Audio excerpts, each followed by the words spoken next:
Yo guys, Jack here, bringing you a little bit of DayZ commentary. Yeah, I know, a bit weird, I haven't done a DayZ commentary per se before, but first time for everything, eh? Seeing as it's the season of giving and Santa Claus is gearing up to empty his big sack onto your living room floor, I thought I would have a little giveaway of my own. I've got 4 games to give away, 2 copies of Borderlands 2 and 2 copies of Assassin's Creed 3. Now these are codes for the PC versions of the game, so you won't be able to use these on Xbox or PS3. If you want a chance of winning one of these codes, all you got to do is comment below saying which game you'd like and the reason why you think you deserve to get something for free. The more elaborate the reasons, the more chance you have of winning. In a day or so we'll pick the winners and I'll send out the codes. You might as well have a go if you want to win one of these games. You've got as much chance as anyone else, so get your thinking caps on and give it a shot. Also, no spam please, only 1 entry will be accepted per person, so don't go crazy in the comments section. A little bit of news regarding DayZ standalone now. Back in September, Dean Rocket Hall, the mastermind behind DayZ, said that the DayZ standalone alpha would be out by the end of the year. But now it's looking more likely we might actually see it sometime in 2013. To paraphrase, a day ago on the DayZ subreddit, Rocket said basically he'd worked like crazy for a year and he felt very burnt out and tired. However, he also said that the December release date he set for himself and his team had pushed the project beyond everyone's expectations. And so instead of just releasing a mod on steroids, they decided to turn DayZ into a fully fleshed out standalone game. Now, whilst this is a bit upsetting for all those people that wanted to get their hands on the standalone game before the year was out, it does mean we'll end up with a better finalised version of DayZ. It might just take a bit longer to get our hands on it. We can't forget as well that the guys that are making DayZ have lives and they've got their own shit to do. Also, the 2 developers Ivan and Martin that were working on Chernarus Plus for DayZ standalone with Rocket. That must have been a big blow to the team and caused a significant delay. Ivan and Martin were arrested in Greece back in September and charged with espionage for taking photographs of military installations. Apparently they were just on vacation enjoying the island of Lemnos, which was the inspiration for Arma 3, a game which they'd been working on developing at Bohemia Interactive. If you want to learn more about those guys and any ways you can help, you can check out helpivanmartin.org for all the relevant information. Right, with that out of the way, let's get on today's topic, and that is the ways in which I think DayZ could be improved. So these are just my thoughts and opinions, remember, and just cool things that could be added to the game maybe. Some of these might already exist or are actually going to be in the DayZ standalone. Some of these things might not even be possible on the Arma engine, but it's fun to discuss them and think about the possibilities anyways. So the first thing I wanted to talk about is the zombies in the game and the lack of presence that they have at the moment. Once you've learnt the basics and you know that zombies can't run in houses and you can hide in pine trees and they can't hit you, you quickly realise that the zombies become a small annoyance in the game rather than an actual feature. So at present, to any relatively experienced gamer, DayZ is much more like Team Deathmatch on a large scale with the whole food, drink and medicine mechanics thrown in. The zombies don't really feature in it at the moment. The only time they really affect you is when you want to take a shot at someone but a zombie hits you and makes your aim shake, or they block you in a house with no escape. They can also be used to identify whether a player or players are in a city more than 200 or so meters away from you, which simply shouldn't be the case. So how can we make zombies more effective in DayZ? Well, I think a good start would be to add more of them and in more places. There should be hordes of zombies that come at you during some points of the game. For example, you walk into the church in Electro and there just happen to be 30 zombies in there feeding on a few corpses. They notice you as soon as you open the door and then come streaming out after you, Left 4 Dead style. Now that would be cool. In an apocalyptic game like DayZ, I think you should truly fear the zombies and not just see them as a mild annoyance, which is what they are at the moment. The high value loot spawns like military barracks and chopper crashes should be infested with zombies and very hard to get to. As it stands at the moment, it's very easy to run into a barracks or run around a chopper crash, grab the loot and get out of there without even having to kill a single zombie. It shouldn't be like that. If you want to get your hands on some decent loot, the risk factor should be incredible to make it hard to obtain and much more of an achievement if you actually manage to pull it off. On the flip side, I think there should be small villages and places where there aren't any zombies at all. They've moved away for whatever reason or died off. These villages should only contain basic loot and could maybe act as a permanent player base. As I mentioned earlier as well, zombies are a dead giveaway that there's a player nearby because they only spawn in when players are within 200 meters or so. That feature should be removed from the game in my opinion. And I know it's probably got to do with server load and performance, but it really takes the edge off the game when you know there are players in an area just because you can see zombies there. For me, in an ideal world, the zombie spawns would be completely random, but I don't know the possibility of that based on server limitations and performance issues. Zombies also only spawn where loot can spawn, so that means you never really get zombies out in the forest. But I think it'd be pretty cool racing through a forest at night time with zombies chasing after you whilst you're trying to take out a couple of other players at the same time. It would add to the confusion factor and it would also separate the good players from the bad. And what about having different types of zombies?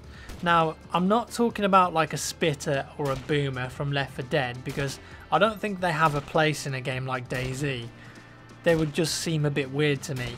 I'm thinking more along the lines of zombies that could run faster, zombies that can only crawl because their legs are missing, maybe a zombie that's more decomposed than the other ones and therefore it's easier to kill, that sort of thing. Just spice it up a little bit, add a bit more variety to the enemies, so you have to think a bit more and approach each zombie confrontation differently. The exploits with the zombies, well, obviously they need to go completely. When you can just run into a pine tree or through a building and be immune to zombies, it just completely takes away the immersion and makes the whole mechanic pointless. So if there are going to be more zombies, as a player we need something to deal with that. And one thing in particular I think DayZ is lacking is an unarmed melee attack or a pushback. I've played a lot of DayZ, but I bet what I'm about to say has happened to the majority of players. You run into a building to check for loot or something, and as you go in there, a zombie happens to wander in. So you might not even have aggro when the zombie wandered in, but now it's blocking your path and you can't get out. If you don't have a weapon, you're screwed. You just sit there whilst the zombie goes to town on you thinking, why can't I just push this zombie out of the way and run off? The game needs a pushback or some sort of melee punch so you can deal with a zombie that's in the way. This can't be overpowered though, and it should only push back 2 or 3 zombies before it stops. So you couldn't like knock over a full horde with it. It should also drain your stamina and add towards making you hungry and thirsty faster, so it can't be abused. Let's just have a nice little pushback we can use once every 10 seconds or so we can get around the level better and not be blocked in by a couple of zombies. Here's a thought as well, you could also use the push on other players, so if you go all epic stealth mode and manage to creep up on a sniper that's crouched on top of a building somewhere, you could then push them off and watch them fall embarrassingly to their doom.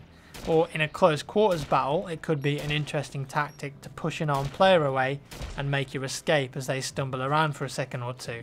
Moving on now to base building, and something that I think would add a little longevity and endgame to your characters in DayZ. Now this is something that Rocket has said will be added to the game at some point along the line. There will be bases in DayZ. We've already got this on Arma 2 Wasteland servers. You can build up bunkers and hangars with ammo crates and have yourself a little base, which is nice. So how would this work in DayZ? Well, from what I've heard Rocket say, he's thinking of adding both overground and underground bases. You could use these places as a base of operation and somewhere more permanent to hide any excess gear you're carrying but want to keep for the next time you log into your favourite server. At the moment you can store stuff in tents and vehicles, but if you're on a full 60-man server, sooner or later someone is going to come across that stuff. And I think this is where bases could really work in DayZ. If you have a fortified overground base, it's much more easier to defend and harder to enter for any would-be thieves. You could have people on guard whilst other people go out for supplies, and it would mean that large squads of players could then control areas of the map, leading to an exciting metagame aspect. As an example, the red team might have control of Berezino, whilst the blue team might control Electro, and they're constantly fighting each other for more control of the map. Now that would be freaking cool. However, I think for smaller squads or solo players, underground basements would work much better. They would be well camouflaged, say a piece of wood covered in grass and leaves, which is very hard to find unless you already know where it is. You slide the top off, climb down the ladder and get to your basement where you keep your supplies. Something like that is much easier to conceal than an overground base, and probably more useful to the discreet, stealthier players. And perhaps from these bases you could receive quests or assignments which would also add to the endgame content. I don't mean like epic RPG quests like slay the dragon on top of Green Mountain, although that would be pretty off the chain. I mean something simple like an NPC who needs you to go and collect 10 scrap metal from Chernogorsk so he can fix his lorry up. In return, he might give you like a rare weapon or say 10 blood bags, that sort of thing. So how would that work in game? Well, in my mind it would spawn in 10 instant scrap metal randomly around Chernogorsk just for the squad that accepted the quest, therefore giving incentive to go there and risk bumping into other players just so you could complete the assignment and reap the rewards. An interesting idea maybe, and something we might see Rocket add to DayZ in the standalone edition along the way. Moving on now, I want to talk about a little idea that's probably really stupid, but please hear me out. And it's the idea of a zombie suit or zombie clothing you can wear. The zombie suit has been fashioned with the flesh of the dead and sewn together so you can wear it. Its purpose is to look and smell like a zombie so you can blend in and not attract aggro from other zombies. It could also be used as a disguise to fool other players into thinking you're actually a zombie, and then blam, you whip out the hatchet and here's Johnny. The zombie suit could also be used to sneak into high value loot spawns such as barracks to grab the gear without attracting too much attention. Now the downsides to wearing a zombie suit would be that it could only be worn once or twice before it decomposes completely. You'd also move slower because it's heavy, and therefore you're an easier target for players who can see through the disguise. Also, if it starts to rain, it loses its effectiveness and zombies will be able to smell that you're in fact alive and a tasty piece of human meat. Another downside would be that whilst you're wearing the zombie suit, you can only carry a pistol and a bit less gear. Maybe something to think about, and it could add an interesting element to the game. And whilst we're on the subject of the way your characters look, more character customization would be a brilliant thing. Most people look the same in DayZ at the moment unless they've changed their character's face, but then most of the clothing is still the same. What I want to see is a lot of customization options so you can make your character stand out and look as unique as possible. Ideally, I'd like to see the level of character customization you see in games such as APB, but I think that's a fleeting dream and that'll never happen in DayZ. We just need a few more options for clothing, height and facial features. And this isn't just a cosmetic thing either, it would actually help to improve team play in squads. More often than not, I find myself fighting clones of my squad mates and having to ask people to prone or do the friendly dance before I put a bullet in their face, and this does cause some issues. If you and your squad mates look more unique, this wouldn't be an issue because it would be incredibly unlikely that someone would have exactly the same look as you. And that sort of brings me on to my final point in this video, and it's to do with nameplates and recognising players in game. In real life, most people have good situational awareness, and you could pick your mates out of a crowd with relative ease, whether they're facing away from you or looking towards you. You can recognise people easily from the shape of their heads, their hair, the way they walk, their body shape, but unfortunately you lose a lot of that awareness in a video game because it's just on a 2D screen, you've only got the sense of sight, and you've also got a very limited field of view. Now the way some multiplayer games get around this is by having character customization, which DayZ doesn't really have at the moment, but that only goes so far. DayZ also uses peripheral dots and nameplates on some servers, but to me they really ruin the immersion and are considered noob friendly. So how can we get around this problem? What's a good way of keeping track of your squad mates when shit gets real? Well, I think having a handshake system would work really well in DayZ. And let me explain what that is. So you would spawn in as a fresh spawn and you don't have any idea what other players look like or what they're called. You meet up with one of your mates and you have the option to shake hands with him. Now once you've shaken hands with him, you would then get a little blue dot that appears above their head so you can know who he is and to confirm you've shaken hands with him. Also, if you were to look at him for long enough, say through a rifle scope or just walk up close enough to him, his name would then appear next to the blue dot. This would give you a quick and easy way to keep track of your friends and identify targets quickly. So now instead of just going off the way the character looks, your in-game character essentially remembers him and remembers his name.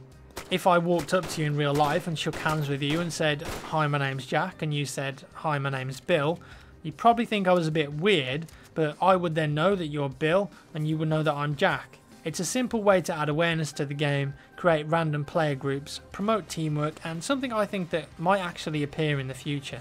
Also, vehicle customization. It'd be pretty awesome if I could pimp my ride. And I think that about wraps it up for today's video, guys. Leave a rating if you enjoyed it, and please let me know your thoughts on some of this stuff and how you think DayZ could potentially be improved. Saying that, even with all its bugs and problems, to me, DayZ is the best game of 2012, and it really has brought me plenty of new gaming experiences, which surprised me really, seeing as I've been playing games since I was 6 years old and now I'm 26. I've got plenty of other ideas for the game, many of which I'm sure might be added and some of which probably are stupid or not even possible, so I've only discussed more of the interesting ones in this video. But if you've got an idea or suggestion, let me know in the comments below and let's have a little discussion about it. Thanks for watching, guys, and I'll see you in the next one.